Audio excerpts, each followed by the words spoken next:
Welcome back. It's Golf Terry. I'm pretty excited. Red Ledge is one of the most beautiful pieces of property that was transformed into an incredible golf course by the inimitable, greatest tournament golfer of all time, Jack Nicklaus.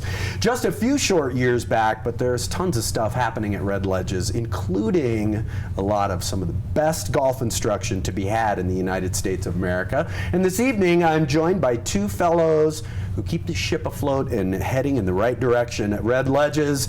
I'm pleased to be joined by Red Ledges Director of Golf, John Paupore, and the founder of the Jim McLean Schools of Golf, Mr. Jim McLean. Hi, fellas. Welcome. Thanks, you. Thanks. Good to see you all. Jim, thank you for coming. Thanks, Terry. I'm always happy to come up here to Utah and Park City and Red Ledges. You know, it's a great affiliation for me. I've had a great partnership there. John's done a great job.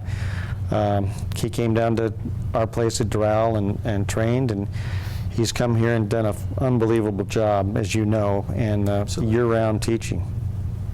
Pops, how you doing, man? Good. Good to see you, brother. Yeah, good to see you. How's your summer? Good. It's been a week since I last saw you. That's right. Opening up the golf park with Jack. That was fun. That was really cool. We ran the piece, I think, at the end of last week, but suffice to say that standing next to Jack Nicklaus, asking him a question and then having him respond by saying, well, Terry, here's how it is. I'm done.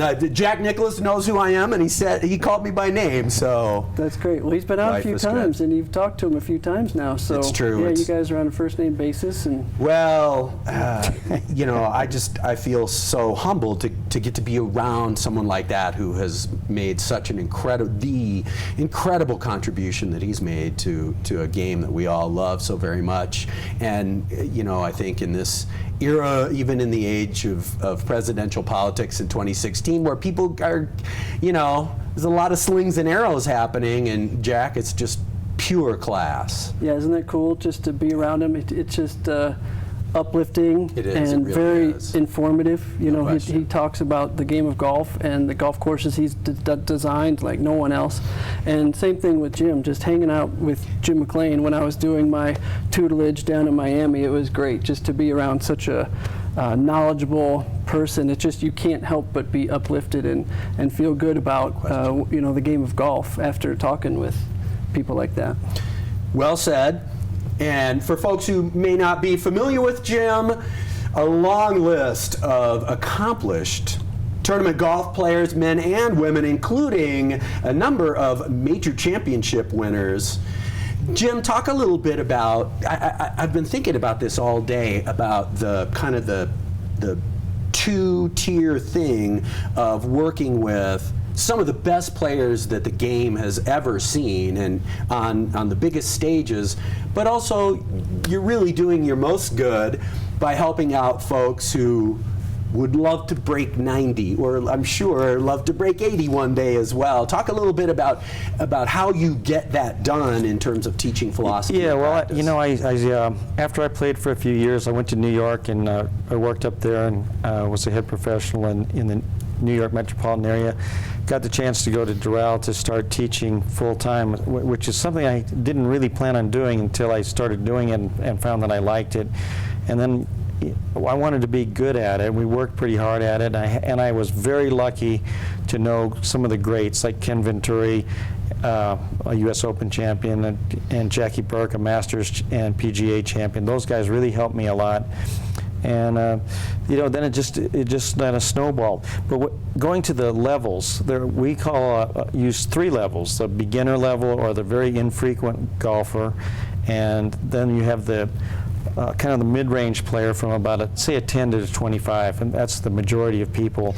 And we teach different at those two levels. The beginning level is a little bit different than the mid-range player, and then you go to the low handicap golfers and tour players, and then you're getting into the you know, the details of the game, the fine shots, the little shots around the greens, the thinking part, a little more on the mental, those aspects, more so with the tour players. But it's really not that much different teaching average people to the tour players. It's really getting into the basics, the fundamentals of the game. And even going back to Jack Nicklaus, I saw Jack Nicklaus taking lessons when he was 65 years old, which is kind of mind-blowing because, he's still working at the game. There's always little adjustments to golf. You can't see yourself. That's what keeps John and I in business. No question about it. And I think that whether it's golf or any other, especially physical pursuit, that set of eyes from the outside, as you mentioned, is so very important, to the point that the greatest tournament player ever gets that is a help. Talk a little bit about your philosophy, and obviously there's a lot of guys out there with big names and big resumes, and I've always been intrigued by the uniqueness of each golf swing. Talk about that difference between, well, everybody's different, everybody's built different, everybody's swing plane is going to naturally be in a different place, but there are essential fundamentals. How do you put those together? Well, living at school at the University of Houston with great players who had different golf swings, from Fuzzy Zellers to, and we're going back in history now, but guys that won all 4 majors. I knew that there are different swings. So one big difference, I think, in our golf schools is the parameters or the safety zones that we look at when we teach anybody. So if they get, we train our teachers, John does the training here, that if you're out of those safety zones, that's something we're going to jump on right away. And we're going to look at the first mistake in a golf swing, not something that happens later on. So it's a sequence. I think another thing with our schools that's different is there isn't a method. Most well-known teachers have an actual method that they teach all the time, and some of them are really good at it. But I think our system of teaching that I work on with all of our teachers is to look at different swing planes, different grips, different things that square that club face up, because John and I both know there's a lot of ways to play really great golf. And I wanted to be able to include all of those people. The centerpiece of our swing, of our golf school, is the long game, the short game, the mental game, and the management game. So everybody wants to work mostly on the long game, particularly the driver. Bomb it.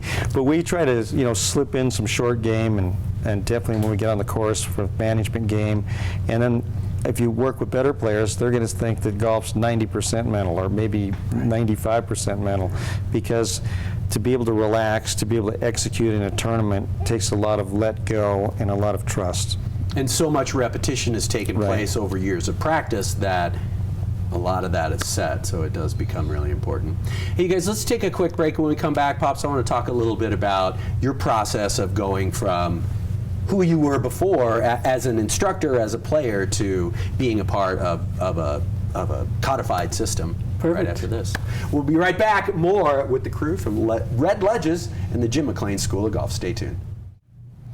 Welcome back to the big golf telethon here on the Mountain Views program. I'm chatting with Jim McLean, the founder of the Jim McLean Schools of Golf, and the director of golf at Red Ledges, Mr. John Paupore.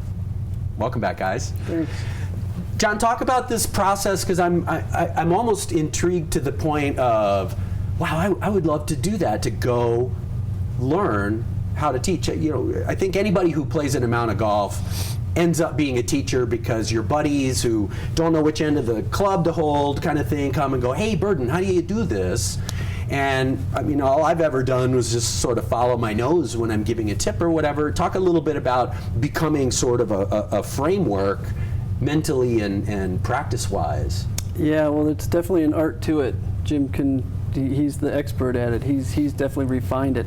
And we say that a lot in our schools, that a lot of times you can read golf magazines, there's a million golf videos on YouTube, on the internet now, that if you get little tips here and there, it can be quite confusing. Yes. To where you don't know what end of the club to hold anymore. And so going to an instructor, going to someone who really knows the golf swing can help.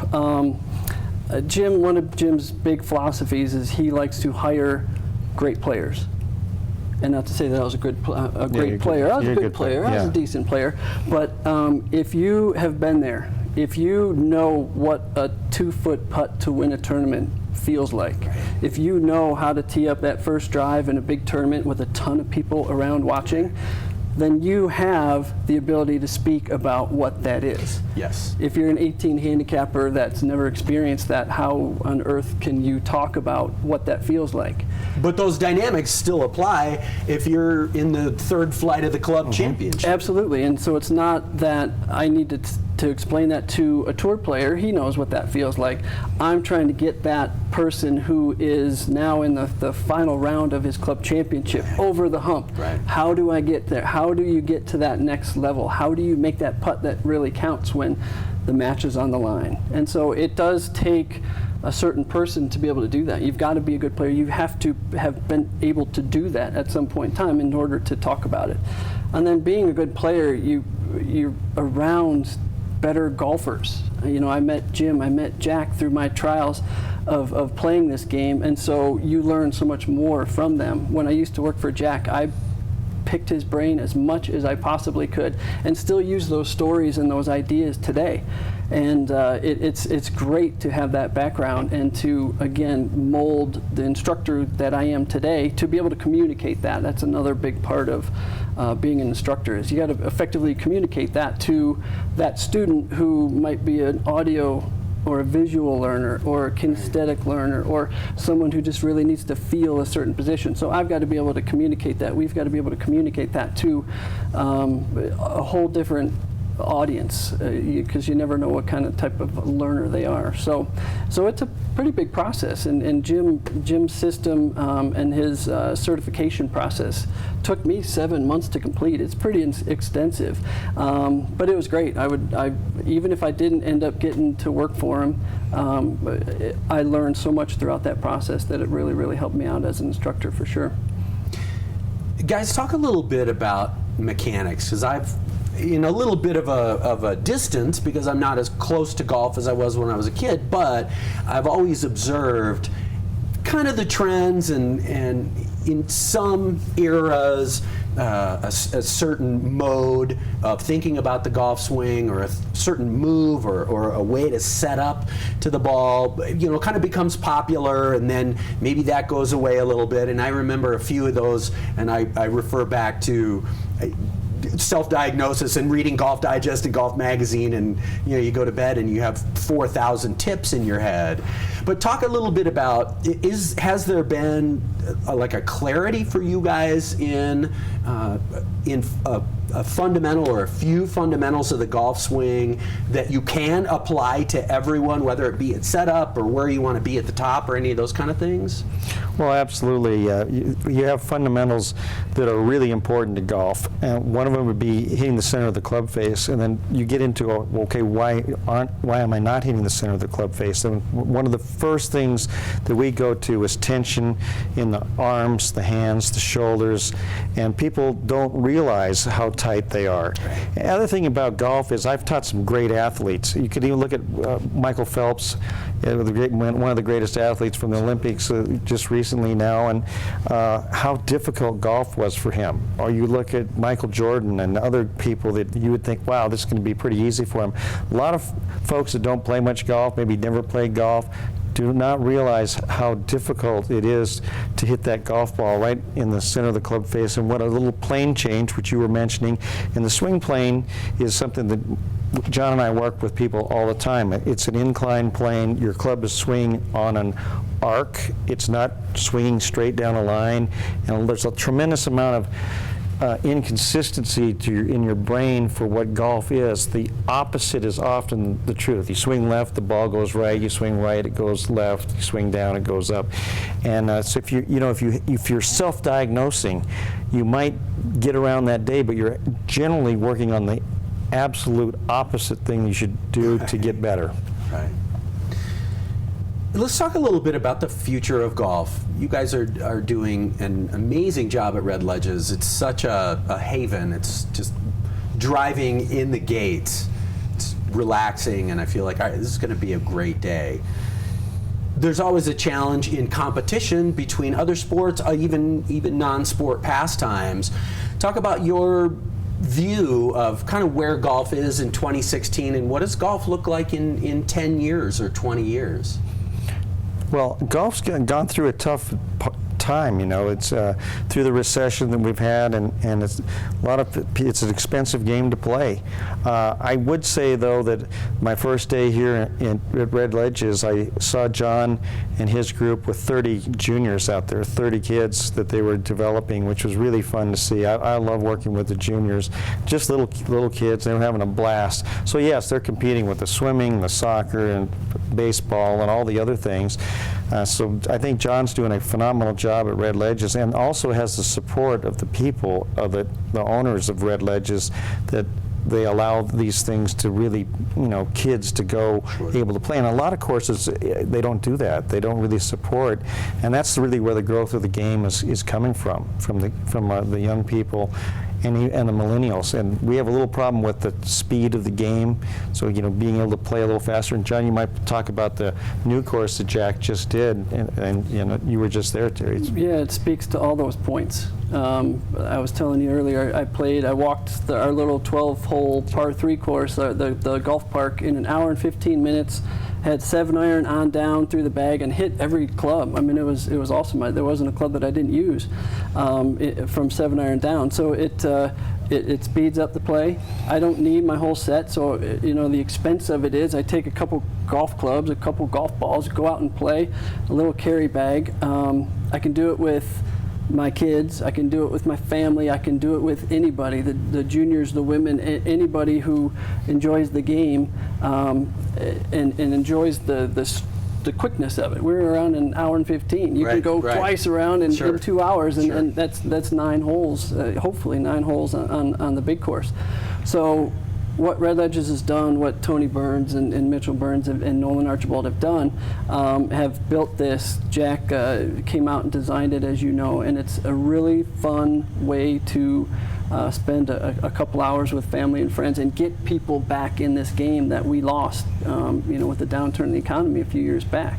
So it really has worked out great, and we've got golf boards. Have you seen the golf boards down there? You know what a golf board is? Oh, yeah. That little surfboard the Laird thing. Hamilton sort of. You put your golf clubs in the front, and you're cruising around. So we got 4 of those. Again, just making it a fun atmosphere for people to cruise on down there with their family and friends and kids and have a good time for a couple hours. When Jack was here last week, before we got to the press conference, I was thinking a little bit about this change that has taken place in the game and the challenges that remain.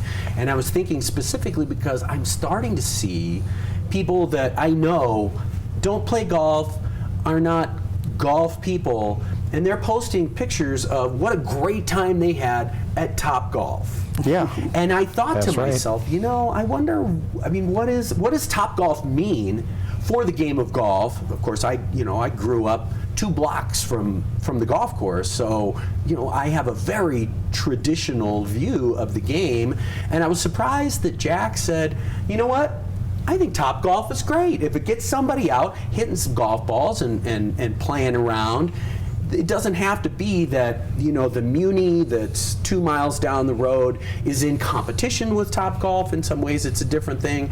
I'm curious what you guys think about it, because obviously you're you're kind of in one of the holy churches of golf at Red Ledges. Yeah, they're at a very high-end facility, but you have a thing like Top Golf that is fun to be at. It's got different games you can play. It's really laid back. They got 100 televisions in there. They got a bar. You can drink. You can hit balls. It's a different atmosphere, but it's a fun place to go, and anybody can have fun at a Top Golf facility. And I also think the other place that's actually doing pretty good are the municipal golf courses that are actually doing pretty good. It's kind of the mid-level part of golf that's been really dusted off here in the last 8 to 10 years, and that we're trying to build back into the game. And I do definitely think that things like Top Golf and a place with a shorter golf holes that you can get around in quicker, not so brutally difficult either. A lot of courses are very hard now and maybe a little too challenging for the average golfer. And it seems to me as though, having traveled and played municipal golf courses all over the country over the years, that the state of Utah might be the best muni golf state in the nation when you compare to other states, not only the quality of the facilities, but also the price. It's so cheap to play mini golf in Utah. Yeah, we used to think of golf as being so expensive, but there are many places where you can get around and do a nice day of golf cheaper than a lot of other things that you do, going to a baseball game, a basketball game, anything.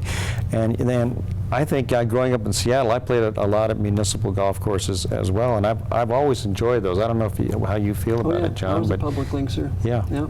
Growing up, for sure. Well, John, you're at one of the great places I've ever been, though, Red Ledges. That's at a very, very high end. Indeed. But I go back to seeing all those young kids out there grinding away and all the games you're playing with them and making it fun, and that's what we really need to do. I couldn't agree with more. And it was great. I think we've had this year alone in our junior golf programs 175 juniors, new juniors this year. Wow. That's great. Weren't there a year ago, weren't there 2 years ago. So when you can get them and the feedback, that's the big thing is and Jim always says this, it's you always got to make sure that they learn something, because the first question out of the parent's mouth is, what did you learn today? And they usually, if they say, I don't know, you're in trouble. Yeah, that's right. That's right. So it's one less new junior we make golfer. sure that they learn one thing that they can tell their parents when they come. Yeah, so back it's that. home. So at the end of it, it's what'd you learn today, and we go through and they were raising hands, putting, driving, all this, and they have fun. And did you have fun? And then everyone's and we get the feedback from the parents, and they're like, that's great. When's the next one? Can we do it again next week? I'm like, I would like to say something about what John mentioned before about being a good player. So what I've looked at for the teachers, it's somebody that has playing experience, like John, and that means they've been through the struggle. They've done the work, and they know how hard it is. And when the kids start, they have an empathy, I think, for the kids and what's happening. They're not doing too much, doing the wrong thing, and I think that's a big advantage, because John's been through this, and he knows the disappointments you get with golf and the ups and downs that you have in the game. Yeah, it's a very difficult game. And so if you see a kid or a junior that is, kind of getting down on themselves and struggling a little bit, you've got to explain to them, this game is hard.